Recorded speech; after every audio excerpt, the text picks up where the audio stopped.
Vitória Toffolo, eu sou responsável aqui no XP Advisor pela área de Portfolio Specialist. Estamos mais um mês para conduzir aqui o nosso evento dedicado aos fundos da família XPA Portfolio Private, que englobam os fundos tradicionais, os fundos de previdência e o fundo XPA ESG também, que segue toda a dinâmica de gestão aqui da XPA. Esse mês a gente tem a presença do Arthur, nosso CIO global aqui do Private da XPA, e o Fábio Cunha, que é Head de Previdência aqui também da XP Private.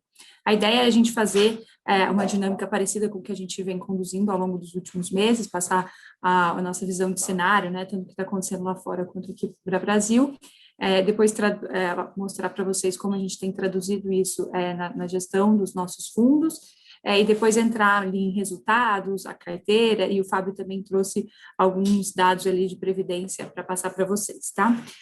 Lembrando que vocês têm um espaço aqui para enviar perguntas ao longo da apresentação, a gente vai tentar cobrir todas aí até o final do webinar, e agradecer, vou passar a palavra aqui para o Arthur, espero que todos desfrutem aqui do fórum. Bom dia, gente. Bom, obrigado aí pela presença de vocês. O que a gente vai tentar fazer aqui agora, nos próximos, digamos, 30 minutos, é dar um panorama de onde a gente veio, porque como a gente chegou no ponto no qual nós nos encontramos no momento, tem muito para dizer sobre como que a gente vai progredir daqui para frente, né? Então, vou pedir licença para vocês para fazer uma breve digressão sobre o passado, começar um pouquinho da crise da Covid, e daí para frente a gente traçar alguns cenários que a gente acha que são os mais prováveis, né? Assim, com o risco de chover no molhado, gente. Para quem estuda crise, né? Então, eu tenho esse hábito pouco saudável, assim, a crise da Covid foi um evento que ninguém nunca tinha experimentado, né? Se você olha as grandes crises, 1870, 1929, 97, 98, bolha das dot-com, grande crise financeira em 2008, a gente nunca tinha experimentado uma crise dessa magnitude. O que eu quero dizer com isso? Março e abril de 2020 foram equivalentes a uma parada cardíaca fulminante da economia mundial. Tá? Quando você pega 1929, que é considerada a pior crise do capitalismo moderno, né? Então, assim, levou 4 anos para a economia chegar no fundo do poço, né? Que foi só em 1933. Né? Quando você pega 2008, né? 2008, os ativos alavancados começaram a dar problema os ativos imobiliários começaram a dar problema em 2006, pegaram os ativos alavancados em 2007, chegou no sistema financeiro em 2008, culminou com a quebra da Lehman Brothers, né? Então, assim, foi meio que um trem descarrilhando em velocidade lenta, né? Quando a gente olha para março e abril do ano passado, eram todas as economias globais caindo 30%, entendeu? Instantaneamente e em sincronia, né? Então, assim, quando você olha para isso, os governos nunca tinham visto nada parecido, o livro-texto de 29 não servia, o livro-texto de 2008 era incompleto, então eles olharam para o lado e falaram assim, olha, como é que eu lido com esse problema? Como é que eu lido com essa crise? E a coisa mais parecida que eles conseguiram encontrar, né, e é o que se usa, o termo que se usa hoje em dia nos Estados Unidos para descrever o que foi feito, são políticas macroeconômicas de guerra, destruição de capital em larga escala, né? Então, o que você fez? O governo norte-americano, por exemplo, fez um esforço fiscal que você não encontra em nenhum outro momento da história fiscal norte-americana, a não ser na Segunda Guerra Mundial, né? Então, quando você pega todos os programas de complemento de renda, estabilização de mercado de crédito, né? Tudo que foi feito, isso soma mais de 20% do PIB, né? Então, quando é que você vê os Estados Unidos gastando essa quantidade de dinheiro em esforço fiscal? Só na década de 40. Você não vê isso no Vietnã, você não vê isso na Guerra da Coreia, você não vê isso nada parecido, né? Então, assim, do lado fiscal, a gente foi lá e jogou uma quantidade gigante de dinheiro no sistema, né, de renda para as pessoas, né? Do lado monetário foi parecido, né? Lembra que em 2008 a gente mais ou menos tinha uma ideia do que era um afrouxamento quantitativo, porque existia um paper do Bernanke que falava disso, senão a gente nem sabia o que era, né? Mas os bancos centrais certamente nunca tinham feito afrouxamentos quantitativos em larga escala, né? Então, o Banco Central norte-americano pegou o balanço dele, né, que era naquela época alguma coisa na ordem de 700 bi de dólares, e levou o balanço dele para algo em torno de 4 trilhões de dólares. Quanto tempo levou para ele fazer isso? Em 5 anos. Ele fez QE1, depois fez QE2, fez Twist. Então, assim, você foi fazendo ao longo do tempo, né, expandindo o seu balanço. Quando você pega dessa vez, ele pegou o balanço dele de 4 trilhões de dólares, levou o balanço dele para 8 trilhões de dólares em quanto tempo? Em poucos meses. Né? Então, que levou 5 anos para fazer. No passado, você em pouquíssimos meses levou, você jogou o juro a zero. Então, você hiperestimulou a economia. Essa foi talvez a grande lição que a gente tinha tirado da crise de 2008. E para quem lembra da crise de 2008, ela foi chamada de the jobless recovery, né? Foi a saída mais lenta de uma crise que a gente já viveu nos últimos 50 anos, né? E um dos diagnósticos que se chega hoje é que os governos subestimularam as economias, né? Os estímulos foram aquém do necessário para fazer a economia pegar, os governos entenderam, ok, é para errar para mais? Okay, tá bom. É preferível errar para mais do que para menos. Então, vamos errar para... Não estou dizendo que eles erraram, mas vamos dizer, vamos superestimular as economias. Né? Então, você criou as pré-condições para o crescimento. Qual que era a outra pré-condição necessária para o crescimento? Conter a pandemia, né? Você poder voltar a circular e exercer seu direito de consumo. Né? Então, assim, a gente começou a ver isso acontecer já na China, que foi o primeiro país que conteve, antes mesmo do advento da vacina, já em 2020, via lockdowns severos, a China conseguiu crescer, foi um dos poucos países que teve crescimento de PIB positivo em 2020. Então, ela, com lockdowns severos, conteve a pandemia e já abriu 2021 crescendo bastante rápido. Né?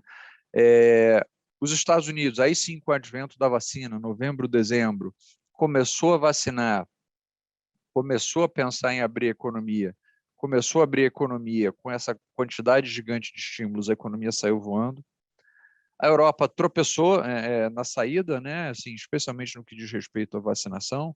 A Europa demorou uns 2 a 3 meses a mais do que os Estados Unidos para conseguir acelerar seus processos de vacinação, mas quando acelerou seus processos de vacinação, também saiu crescendo em velocidade avançada, de tal forma que, poxa, hoje em dia, quer dizer, a Europa vai crescer acima de 5%. Né? Quando você olha para isso, você fala assim, poxa, Europa e crescimento de 5% são coisas que eu nunca falei na minha carreira juntos, né? Na mesma frase.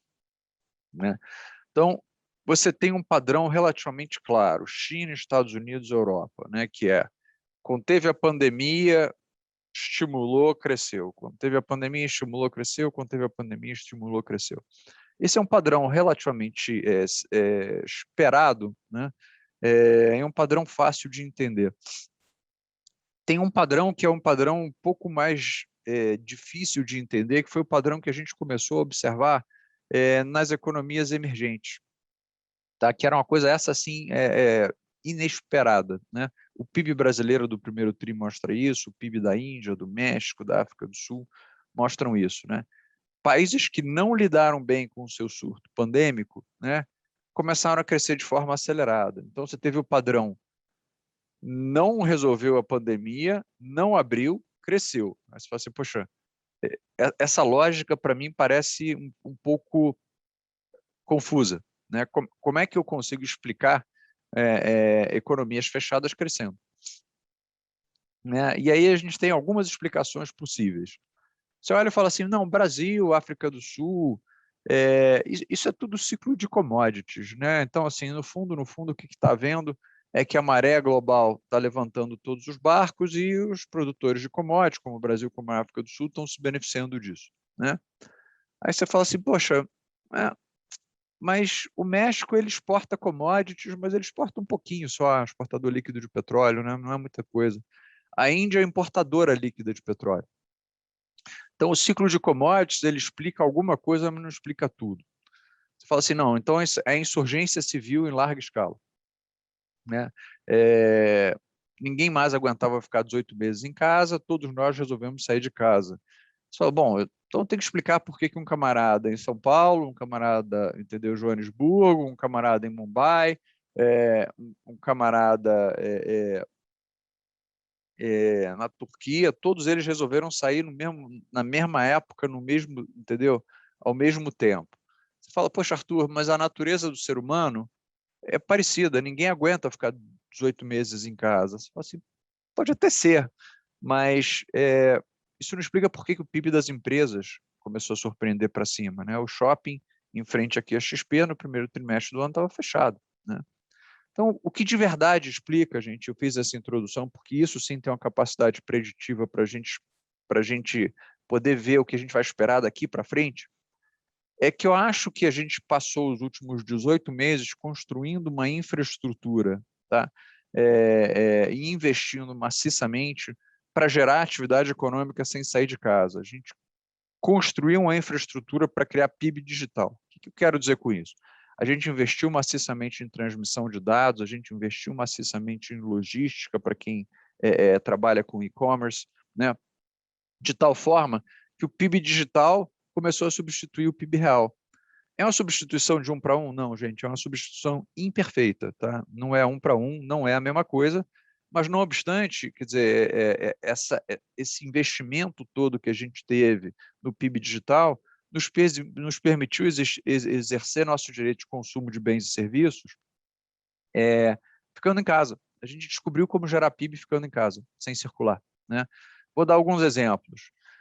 E-commerce, né? Assim, o Mercado Livre investiu mais de 3 bi em infraestrutura de logística. Por quê? Porque consumo é uma daquelas coisas que você quer gratificação instantânea, né? Você não quer comprar um tênis para corrida e esperar 2 semanas ele chegar em casa.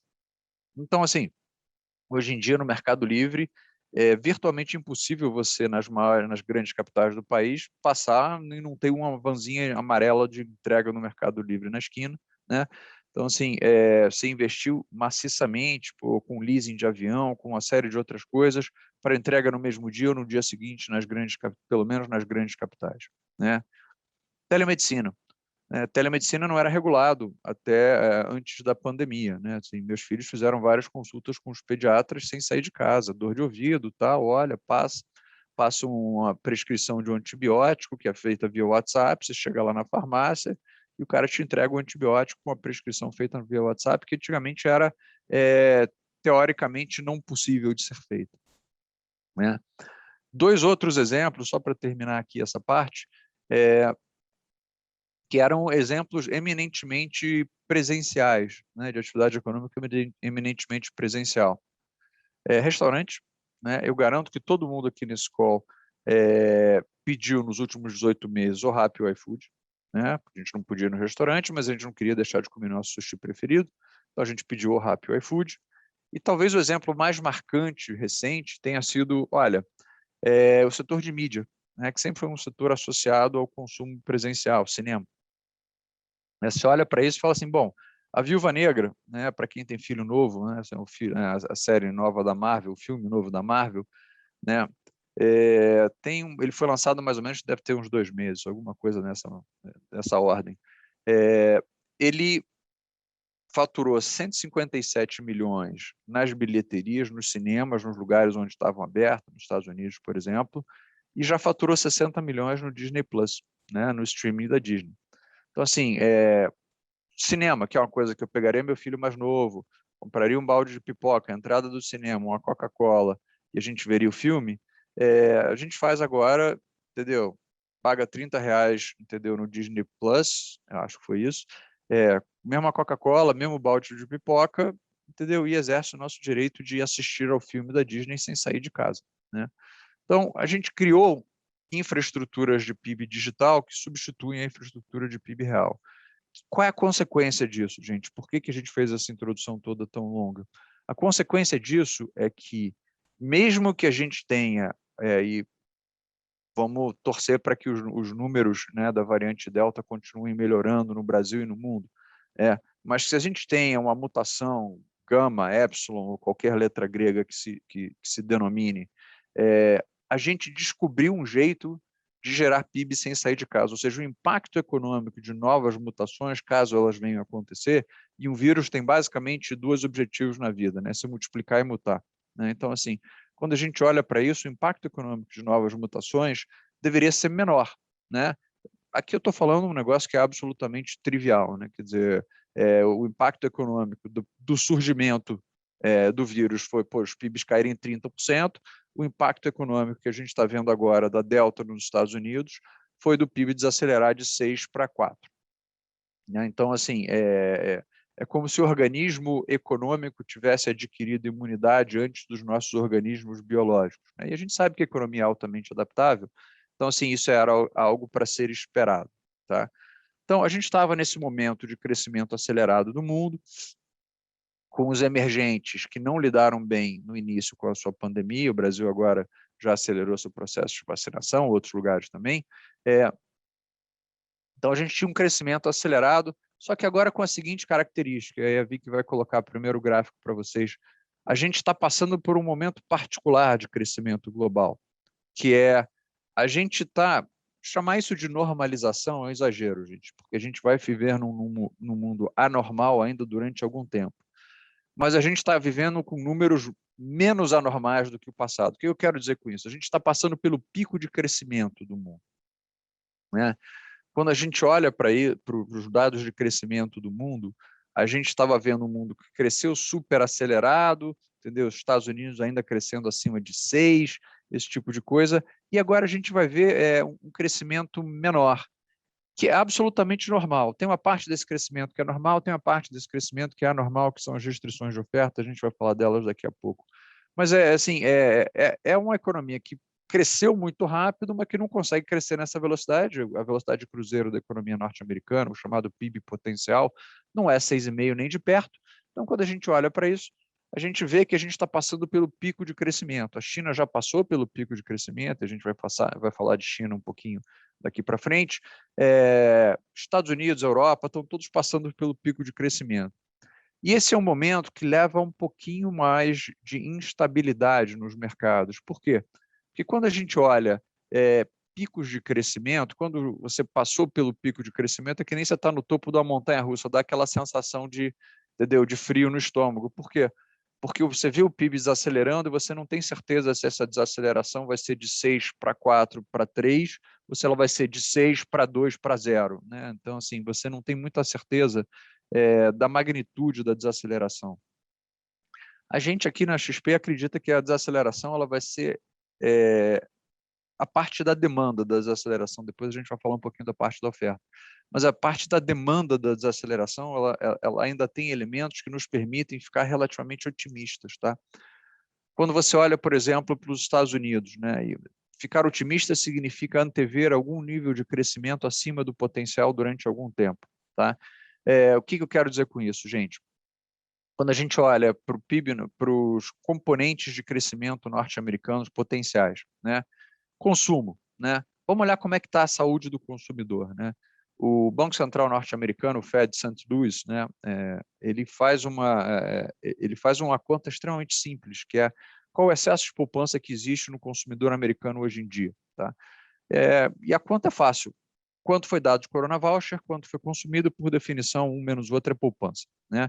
Ele fala, olha, fazendo as contas aqui, a gente acha que o consumidor americano tem hoje em torno de 2 trilhões de dólares de excesso de poupança, né? 8, 9% do PIB norte-americano. Né? Gente, é normal, depois de toda a crise, as taxas de poupança sobem. Tá?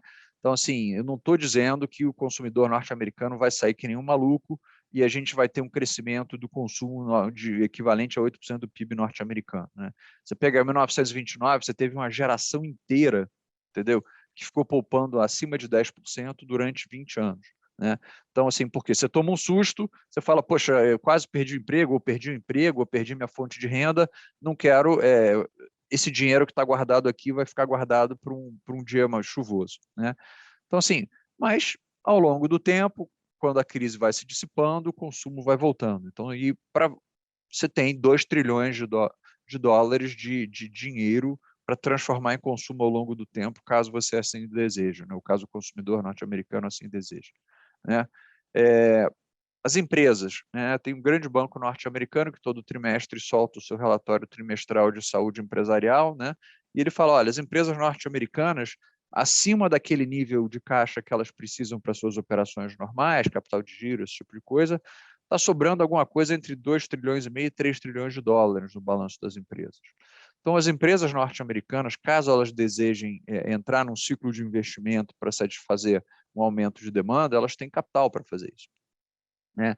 E o terceiro ponto veio do relatório da Bridgewater, que saiu faz algum tempo já, onde ele olha o nível de estoque global. Ele fala, olha, o mundo opera com um nível mínimo de estoque, né? Se você não tivesse nível mínimo de estoque, você começa a ter disrupção na cadeia de suprimento, né? Começa um navio atrasa um dia, o chip não chega, o iPhone não é feito, etc., que é um pouco o que a gente está passando nesse exato momento. Os níveis de estoque mundiais estão ultra baixos. Então, assim, se você assumir que a gente só recompõe os níveis de estoque para o limite inferior do que é razoável para os níveis de estoque globais, isso só gera 1% de PIB a mais no ano que vem. Tá?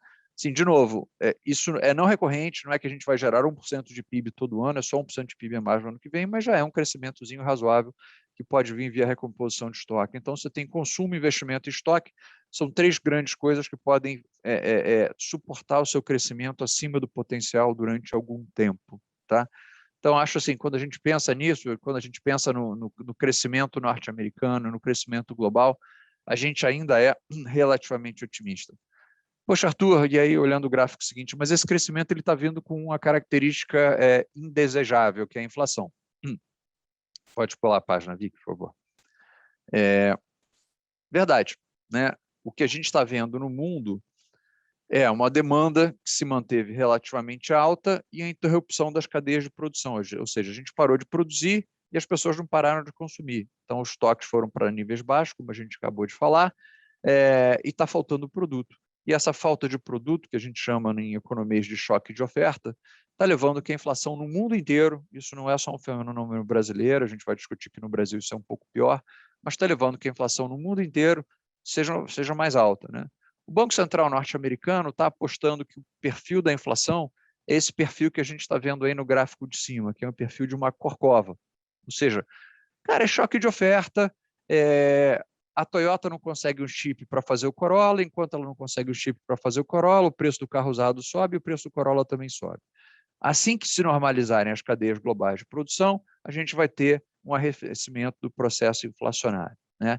Essa é a grande aposta dos bancos centrais na maior parte do mundo, por isso que eles estão sendo tão parcimoniosos na retirada dos estímulos.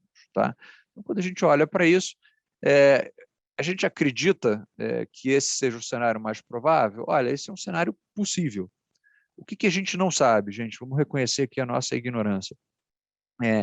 O que acontece quando você tem um grande choque de oferta e você acabou de imprimir 4 trilhões de papelzinho verde que chama dólar, né? Então, assim, quando você junta essas duas coisas, isso faz com que essa corcova da inflação seja mais permanente, sim ou não, né?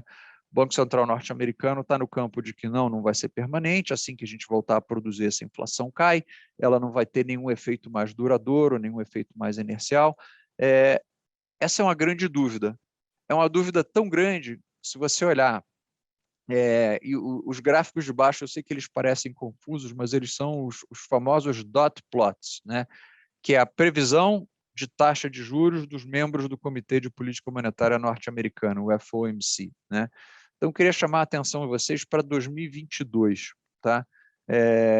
Se a Vicky botar o cursorzinho ali em setembro de 2022, né? Que é o último dot plot que a gente tem, né? Quando a gente olha para isso, exatamente metade do comitê acha que a gente já deve sair do juro zero em 2022, a outra metade acha que a gente só deve sair do juro zero em 2023. Ou seja, a gente tem um comitê mais dividido do que a gente jamais teve. E o motivo dessa divisão é justamente esse, né? Tem uma turma que diz, olha, gente, choque de oferta com muito dinheiro circulando na economia pode significar que a gente desancore a expectativa de inflação. E tem a turma dizendo, não, calma, cara. Assim que voltar a produção, as expectativas de inflação ainda estão bem ancoradas, a maioria das medidas de expectativa de inflação está relativamente bem ancoradas.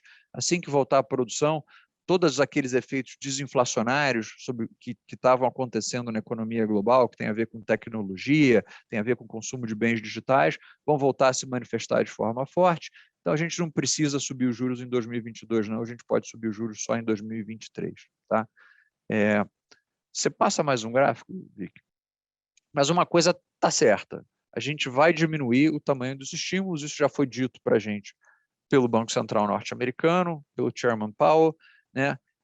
Hoje em dia, só lembrando, a gente tem dois instrumentos que vamos chamar de pouco usuais de política monetária, né? O juro zero e a recompra de 120 bilhões de títulos todo mês, né? Entre hipotecas e títulos públicos federais, né?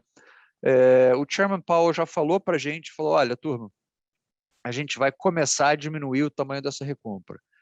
Só lembrando, isso não é contração, isso é estimular menos, é diminuir o tamanho do estímulo. Isso não é só semântica, a diferença entre essas duas, é que a gente vai diminuir o tamanho do estímulo. Tá? E aí você tem duas trajetórias possíveis, uma delas é essa que está aí, eles disseram para a gente, o Chairman Powell falou para a gente, olha, eu quero terminar até o meio do ano que vem, então até o meio do ano que vem eu quero estar zerado. E aí ele falou, bom, a gente não tem muita certeza quando a gente vai começar, pode começar agora em novembro, pode esperar no início do ano que vem para começar, mas a gente gostaria de começar logo, né? A discussão do que significa logo é a discussão relevante. Mas se você começa em novembro, você vai de 15 em 15, você vai diminuindo de 15 em 15 para chegar a zero no meio do ano que vem. Se você começa em dezembro, você vai de 20 em 20, mas esse é o caminho pelo qual nós, acho que quase com um nível grande de confiança a gente vai trilhar, né? O Banco Central se sente confiante o suficiente, isso é um sinal de força da economia norte-americana, que o Banco Central norte-americano se sinta confiante o suficiente para diminuir o tamanho das recompras, né? Isso vai ter algum impacto na taxa de juros? Já está tendo um impacto. No próximo gráfico, por favor. Né? Dado que as recompras impactam, né, qual é a taxa média de juros nos Estados Unidos, especialmente o 10 anos, você vai ver o 10 anos subir um pouquinho mais, já está acontecendo, você vai continuar vendo esse processo subir. Eu não acho que esse processo seja desordenado, acho que se ele virar em algum momento desordenado, o Banco Central muda o pace, né, da diminuição de estímulos, mas acho que, por enquanto, a gente vai ter um processo relativamente ordenado de subida de juros nos Estados Unidos. Tá? Mas, importante, os juros nos Estados Unidos vão subir. Tá? China, gente, próximo slide. O que está havendo? Assim, vamos lembrar. O que está havendo, tem algumas coisas que são muito importantes para serem ditas, tá, gente? Assim, o que está havendo, primeiro, o fato você tem um problema no setor imobiliário, o maior incorporador imobiliário da China está num default branco, vamos chamar assim, ou reestruturando sua dívida, e várias outras empresas, o crédito para o setor imobiliário secou de uma forma importante.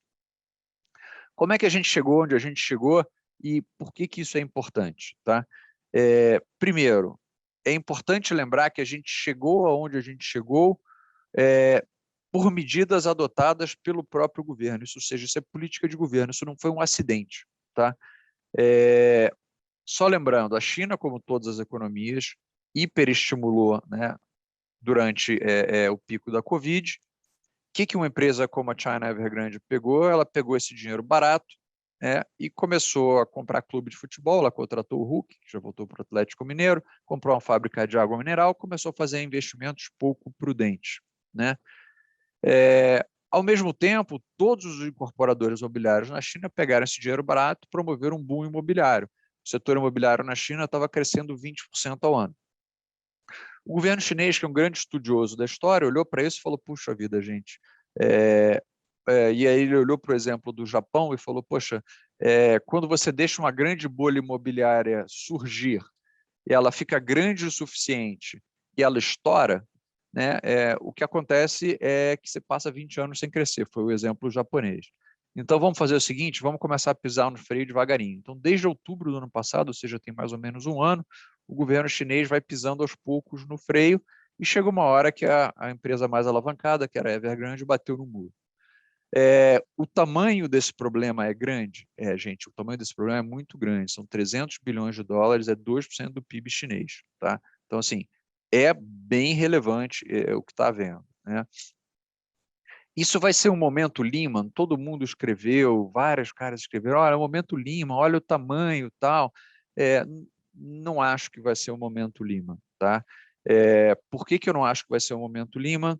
Porque, para bem ou para mal, o que fez o momento Lehman ser tão doloroso naquela época e ser tão difícil de passar, né, e eu estava sentado numa cadeira naquela época no qual eu tinha que decidir onde eu deixava o caixa dos fundos que estava lá fora, eu não sabia a minha contraparte se ela estava líquida ou se ela estava quebrada. Você não sabia se o Citi estava quebrado, a Merrill Lynch tinha sido comprada, entendeu? A Lehman tinha quebrado. Você fala, pô, em que banco que eu deixo o caixa dos meus fundos? Pô, porque eu posso acordar na segunda-feira de manhã e esse banco ter quebrado e o caixa dos meus fundos está congelado.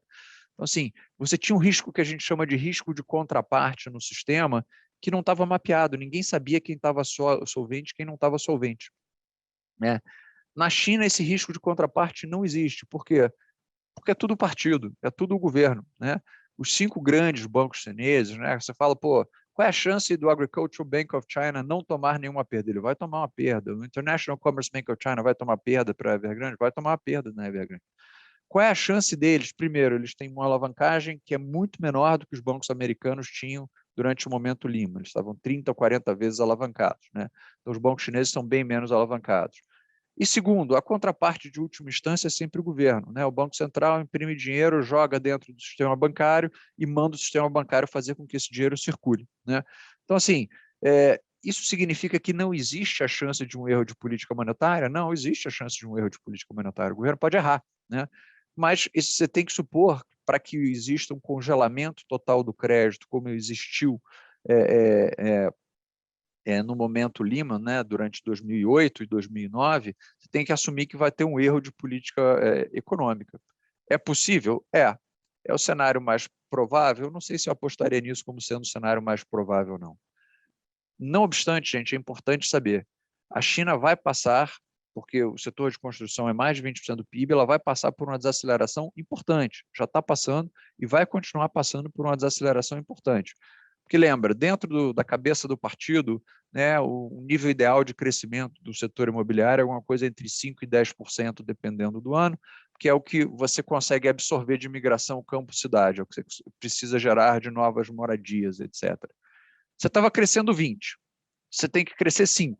Então, na média, você vai ter que ter um crescimento negativo em algum momento do tempo. Ponto. Então, assim, vai ser duro, não é à toa que o minério de ferro veio de $200 por tonelada, chegou a bater 90, agora já subiu de novo. Então, assim, mas vai ser o equivalente a você arrancar um band-aid, vai doer durante um tempo, mas não nos parece sistêmico. Assim, a gente não tem nenhum elemento para concluir, por enquanto, que seja um problema sistêmico. Vai ser um problema de desaceleração grave que vai se fazer sentir no mundo como um todo. Sim, a segunda maior economia do mundo vai desacelerar e vai desacelerar de uma forma importante. Tá? Então, assim, para exportadores de commodity, etc., isso não vai ser boa notícia.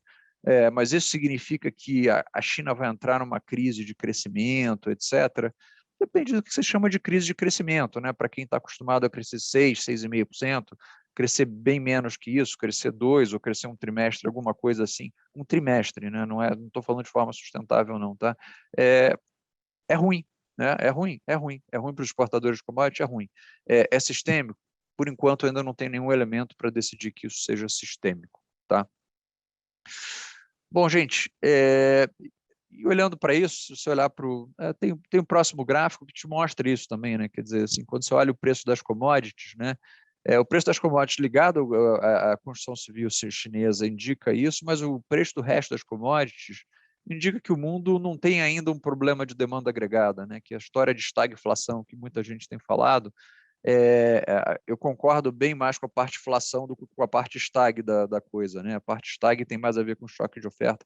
A gente vai falar um pouco mais sobre isso também na reunião do GAAC na semana que vem, tá? E falando de Brasil, né? Então, assim, para entrar na parte um pouco mais complicada aqui, gente, o que aconteceu no Brasil, assim, você fala, poxa, Arthur, até junho estava tudo bem, né? Assim, até junho estava tudo relativamente bem, a gente tinha uma economia que estava crescendo acima de 5% ao ano, a gente tinha começado a resolver nosso problema de vacinação, né? A gente olhava para tudo, as coisas estavam relativamente bem, as taxas de juros estavam relativamente controladas, sim, a gente tinha um problema de inflação, como o mundo inteiro teve um problema de inflação, um choque de oferta. O que aconteceu? Gente, eu volto à história que a gente sempre falou no Brasil nos últimos tempos, que o Brasil tem 4 problemas, né? O fiscal, o fiscal, o fiscal e as reformas estruturais, né? O que aconteceu é que a gente teve, para usar um termo do Banco Central, né, um interregno benigno aí, de janeiro a junho, no qual a gente estava combatendo a pandemia, e a gente não teve nenhuma grande ideia absurda para furar o teto de gastos, né? Se a gente criou, entendeu, os programas de complementação de renda fora do teto de gastos, aquilo foi resolvido e precisava ter sido feito, tá? Mas até junho a gente estava caminhando dentro desse arcabouço. Olha, os programas de complementação de renda são fora do teto de gasto, os outros gastos do governo estão relativamente sob controle, né? E o que aconteceu de julho em diante? Gente, não tinha um dia que se abrisse o jornal a partir de julho, tá? Julho, agosto, que não tivesse alguma notícia vindo do Executivo, do Legislativo, do Judiciário. Aqui eu não estou emitindo nenhuma opinião política, que fique bem claro isso, tá? Mas não tinha nenhuma notícia vindo de um dos três poderes que significava alguma tentativa de romper com a lógica de teto de gastos, né, do teto de gastos. Então, assim, tiveram, entendeu, propostas de aumentar o Bolsa Família para o Renda Brasil para R$ 400, aí você fazia a conta no pé, entendeu? No pé de página e falava, olha, R$ 400 não dá para pagar, né? Tiveram outras tentativas, outras propostas de gasto, fazer coisa extra-teto, umas coisas meio esquisitas, né? E todo dia se olhava para isso e o mercado começou a ficar preocupado, dizendo, poxa, essa notícia essa recorrência de um assalto à estabilidade fiscal brasileira está me deixando mais incomodado. As curvas de juros começaram a subir de forma quase que diária, todo dia, ao longo de julho e agosto, os juros subia, né? Assim, para refletir um aumento do risco fiscal, é verdade, a inflação surpreendeu para cima, a crise hídrica, entendeu? Bandeira vermelha 2 para tudo quanto é lado, entendeu? Então você teve o impacto de um choque de oferta, mas o que você teve foi de verdade um aumento da incerteza, tanto da incerteza fiscal quanto da incerteza institucional, porque a gente teve uma briga, entendeu, declarada entre o executivo e o judiciário, né, que culminou lá com as declarações de 7 de setembro, por parte de ambos os poderes, né? Então, quando a gente olha para isso, a gente olhava e falava assim, poxa, o que a gente não pode ter no Brasil é uma projeção de dívida PIB parecida com essa que está aí. Essa que está aí é até relativamente benigna, né? Mas você ter uma dívida PIB que continua subindo ao longo do tempo, significa que, poxa, em algum momento o Banco Central vai ser instado a responder com a política monetária mais agressiva, e é exatamente isso que ele tem dito para a gente. Vamos lembrar, gente, que o primeiro plano de voo do Banco Central para sair do juro ultra baixo, que é o 2% que ele tinha colocado a Selic, era, vamos sair de 2, vamos para 5,25, 5,5, paro, olho para o lado, vejo, não quebrou absolutamente nada, então ao longo de 2023 eu vou para o juro neutro, quero 6,5, né? Já teve a política monetária versão 2.0, já teve a política monetária versão 3.0, agora nós já estamos na política monetária versão 4.0. Qual que é a versão monetária, a política monetária versão 4.0? Gente, a gente vai rapidamente para o 8,5 ou acima, mantém esses juros ao longo de 2022, entendeu? Restritivo, e essas são palavras utilizadas pelo Banco Central, a gente vai ter que manter o juro restritivo para segurar as expectativas de inflação, e ao longo de 2023, se tudo der certo, a gente pode voltar a cair em direção ao juro neutro, tá? Então, assim, gente, quando a gente olha para isso, e aí o Banco Central descreve mais ou menos qual é o mecanismo mental que ele está usando para pensar assim, né? Olha, fala assim, olha, sim, tem choque de oferta, tem crise hídrica, tem várias dimensões, mas a gente tem um risco fiscal gigante aqui, né? Então, assim, tem uma incerteza muito grande, tem uma incerteza institucional, ele faz vários parágrafos sobre o risco fiscal, né? Então, assim, e a gente olha para isso, a gente fala assim, bom, infelizmente, isso é verdade, esse risco está aí. E o interessante, talvez o irônico aqui, triste, é o seguinte, os resultados fiscais estão vindo melhor do que o esperado, tá? O que a gente tem, na verdade, é medo do fiscal futuro, né? Que tem a ver também com a eleição presidencial de 2022, com o novo ciclo presidencial, quer dizer, quem quer que seja o novo presidente a partir de 2022, a gente tem que ter um novo presidente que é comprometido com a estabilidade fiscal. Se a gente não tiver um mínimo de estabilidade fiscal, a taxa de juros perde a sua âncora e a taxa de juros a inflação perde a sua âncora, a taxa de juros perde a sua âncora e a gente volta para um regime lá década de 90, né? Então, assim, que é bem pouco agradável.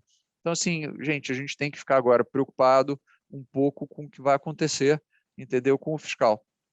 A gente tem que ficar olhando os sinais que vêm tanto do executivo quanto do legislativo quanto do judiciário. Lembra, tem os precatórios, a questão toda do chamado meteoro, né, pelo ministro Paulo Guedes, de reconhecimento de 40 e poucos bilhões de dívida e o pagamento dessa dívida ainda dentro do orçamento. Então, quando a gente olha para isso, fala assim, puxa, tem uma série de preocupações que a gente tem, e ainda a incerteza em relação à eleição de 2022, que fazem com que a gente reflita essa preocupação em demandar prêmios de juros mais altos na curva de juros brasileira. Infelizmente, essa é a verdade. Então, o Brasil está sofrendo aquilo que a gente chama de um choque clássico de custo de capital. O juros subiu um monte, né? Assim, para quem tinha um juro, uma Selic, a gente tinha um juros de 10 anos que chegou a bater 8%, um pouco abaixo disso, né? A gente já tem juros de 10 anos, né, bem acima de 10, né, 10,5%. Né, quando a gente olha para isso, os juros de 10 anos, né, chegando a 11, né, isso tem todos os efeitos desagradáveis que isso deveria ter sobre uma economia. Por quê? Porque o juro é restritivo, se ele é restritivo, ele é para frear a economia, então você vai ter menos investimento, você vai ter um pouco menos de consumo, o que nos leva a antever uma desaceleração relativamente significativa já no ano eleitoral, já em 2022, né? Então, assim, a gente achava que 2022 podia ser um ano no qual a gente ainda tivesse crescimento na margem, o PIB pudesse crescer 2,5%. Quando a gente olha agora os números e roda os números novos, a gente acha que, poxa, 2022 é um ano que está mais com cara de crescimento de 1,5%, entendeu? E crescimento de 1,5% é só carrego estatístico, é como se o PIB crescesse 0 na média, entendeu? Ou na ponta, desculpa. Então, assim, é o equivalente ao PIB crescer 0 em 2022, né? Então, quando a gente olha para isso, a gente já está com uma situação pior do que a gente esperava, né? Mas, não obstante, essa é a verdade, né? Do ponto de vista de asset allocation, quando a gente entra aqui, a gente tem que refletir isso, dizendo, olha, poxa, a taxa de juros livre de risco subiu, a taxa de juros livre de risco subindo, a gente tem que refletir isso nos nossos modelos de asset allocation, alocando mais para o ativo livre de risco, alocando um pouco menos para o ativo arriscado, que é a Bolsa.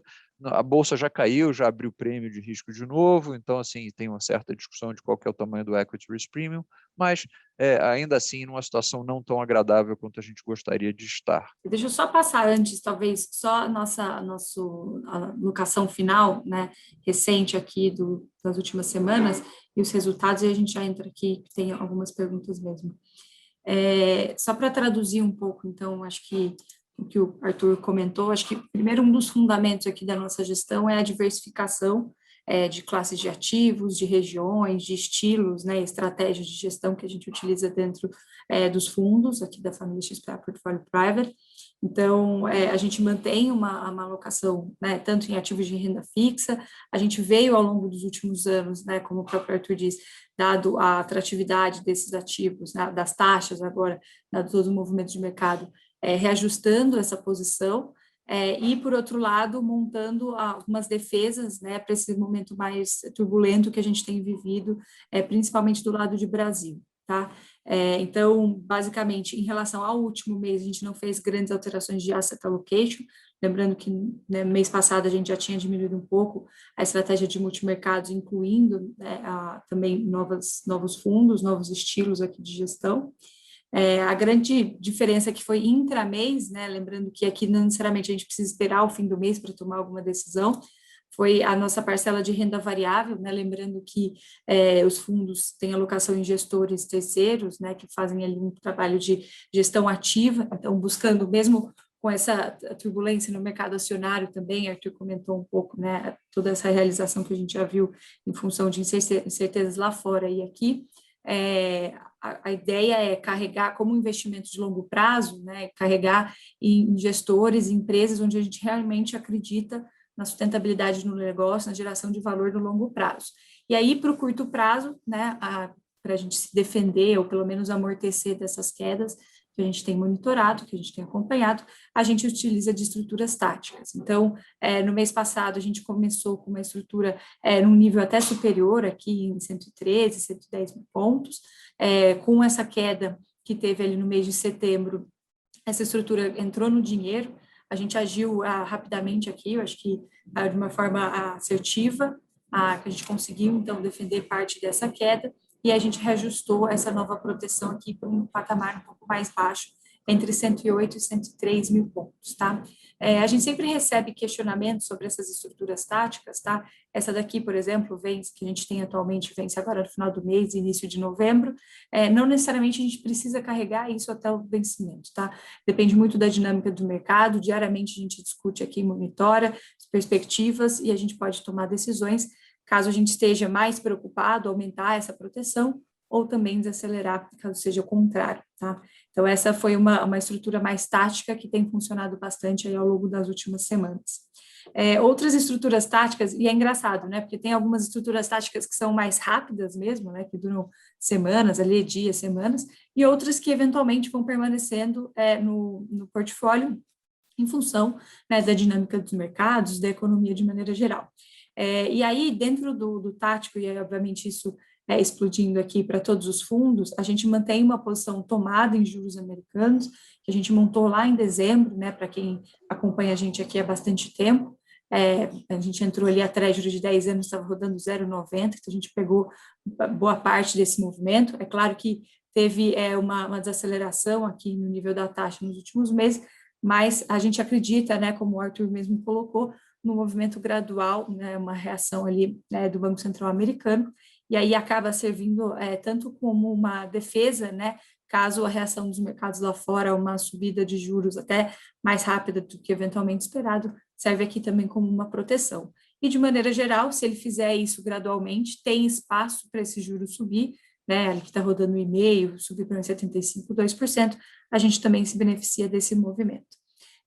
A gente tem uma alocação internacional, né, também em todos os fundos aqui, todos os fundos tradicionais, ESG e de previdência, uma alocação bem diversificada, e essa parcela, ela também tem exposição ao câmbio, né, então, todo esse período, a gente também permaneceu comprado no dólar versus o real, que acabou também auxiliando o resultado do fundo, ou pelo menos ajudando a conter, né, o movimento mais negativo que foi na janela do último mês.